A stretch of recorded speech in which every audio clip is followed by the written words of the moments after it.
Hi, my name is Brian, and I'm the High Pop Professor, and today I'm really excited with a 10-card grading reveal. I can't wait to show you all. Let's go ahead and turn the camera around and get right to it. All right, let's take a look and see what we have here today in this beautiful box from PSA. Uh-oh, wait, that's a funny way of spelling PSA. Well, wait a minute. What do we have here? Hold on a second. These cards all have oh, interesting. They all have this smooth little ridge on the top. Huh, that's interesting. Why, PSA doesn't have cases like that. Oh, and PSA also. Oh my, what is this? All right. And so, yes, sorry for the bait and switch, but no, we're not doing a PSA reveal. We are doing a brand new slab reveal and a brand new flip for my beautiful Mag Pros. So, I kept watching videos from Adam, Splendid Sports, and of course Dylan, Double D, and they're just having so much fun, with their own Mag Pros and designing their own flips for them, that I said, you know what, that looks like a lot of fun. I would like to do the exact same thing. So, I tweaked my little logo here. And so what I've done here is I've taken that third dragon head, the third head of the Hydra, and of course the two serious heads represent the ultra-modern hobby and the vintage hobby.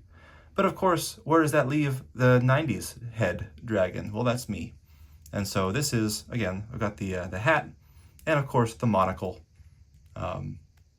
being part of occupying the 90s era, the innovation era.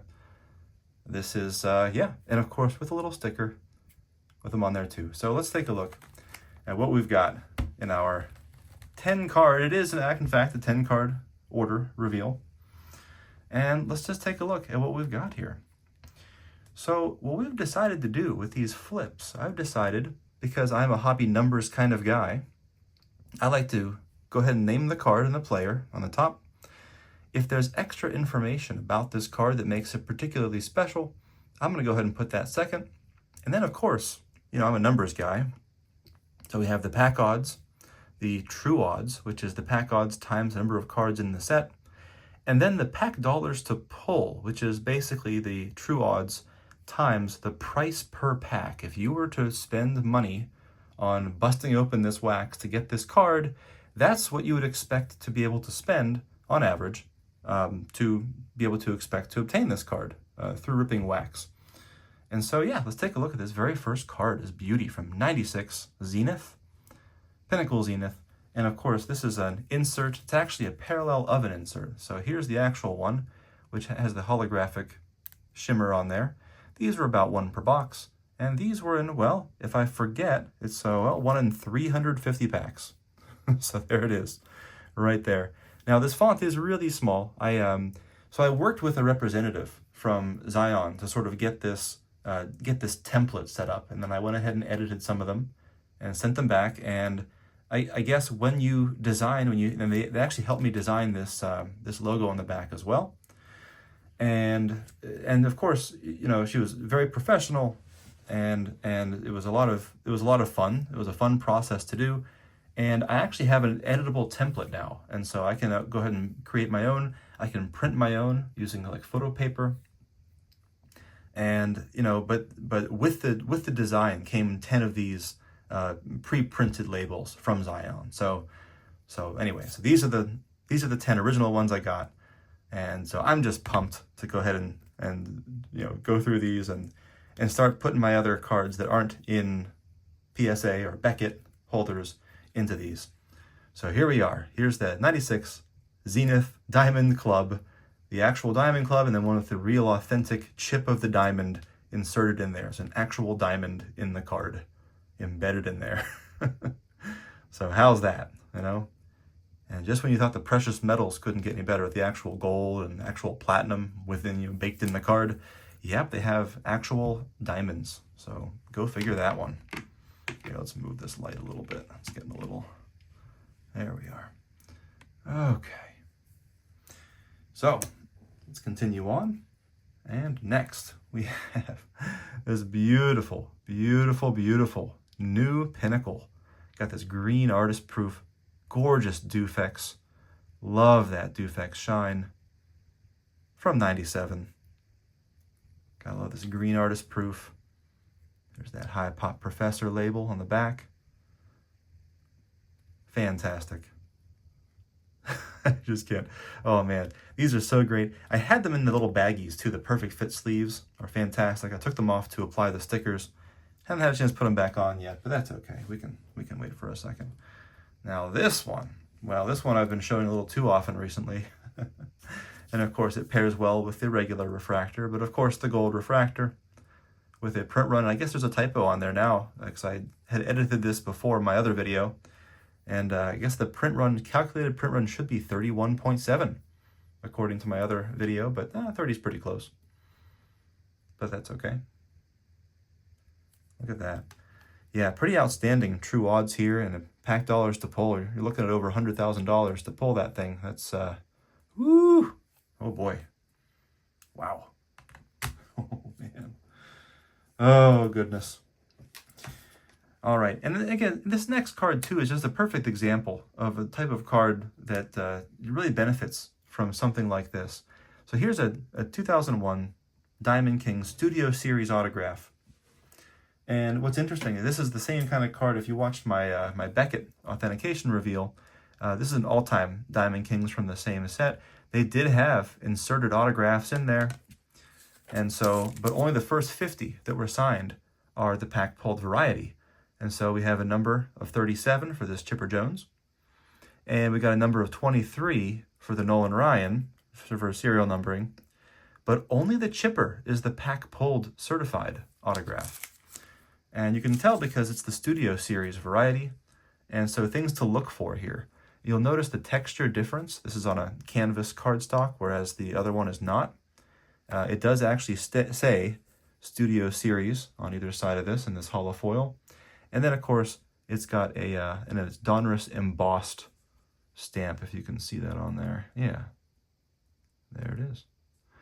And so that's the Donruss authenticated stamp in there too. So it doesn't need authentication. It's pack pulled. It's good to go, and you know it's a lovely card, but it doesn't need to be authenticated. It doesn't need to be like this one did.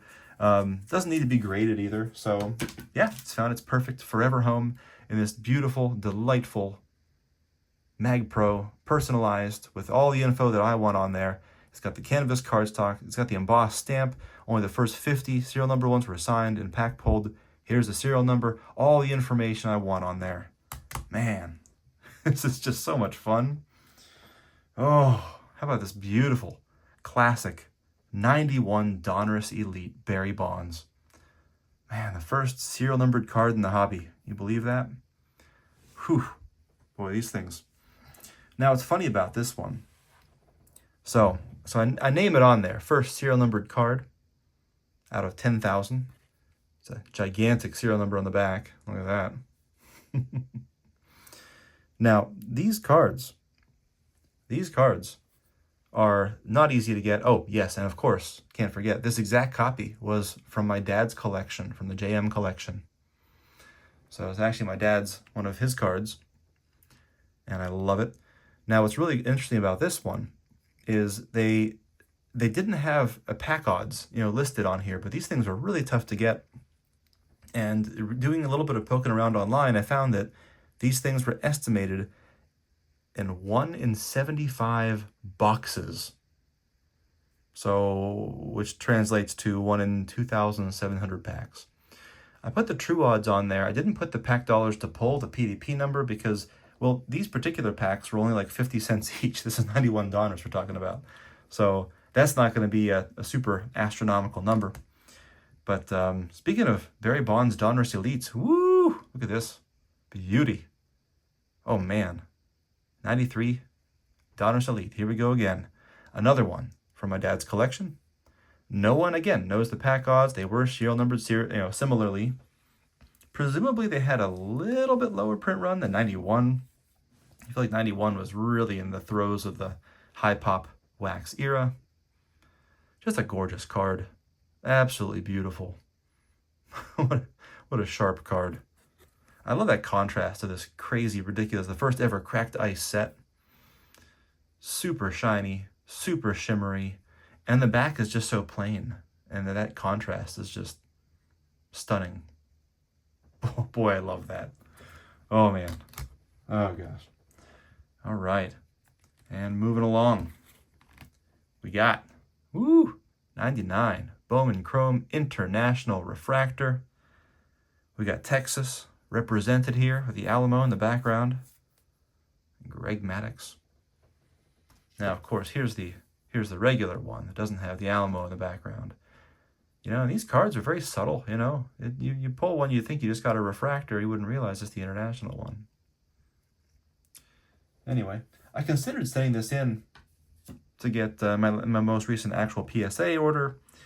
But, you know, after looking it over, I decided there were some surface scratches there that I cracked it out of a PSA assigned 7. It looked better than that to me in the slab, and I really got it under the magnifying lens.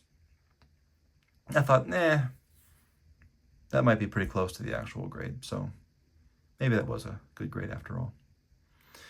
But man, I love these labels. Man, this is this is a stunning way. Just a stunning way of representing my collection. Super pumped about it. Here's one that, again, Outer Safe on Facebook went ahead and authenticated this one for me. And so, well, if Beckett won't slab it up for me, I can slab it up myself. And hey, it was deemed safe by Outer Safe. There we go. On this date, posted by this guy. There we have it. Mike Schmidt. Diamond King Auto. Love it. Very nice. And of course, down to our last two. And we got this beauty. Look at this card. Oh my goodness. 2000. Bowman Chrome Retro Future Refractor. Which is amazing because this is a really tough insert set. You can take a look here of the 1 in 60 packs, but with 440 cards in the set, single series, that's a 1 in 26,400 packs to pull any given player. And so really tough, not numbered, but still super crazy.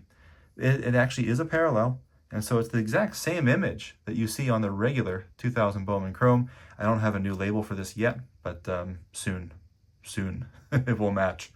But yeah, these are the same image, just cropped and landscape instead of portrait orientation. So how about that? Woo! So these two are a shiny pair.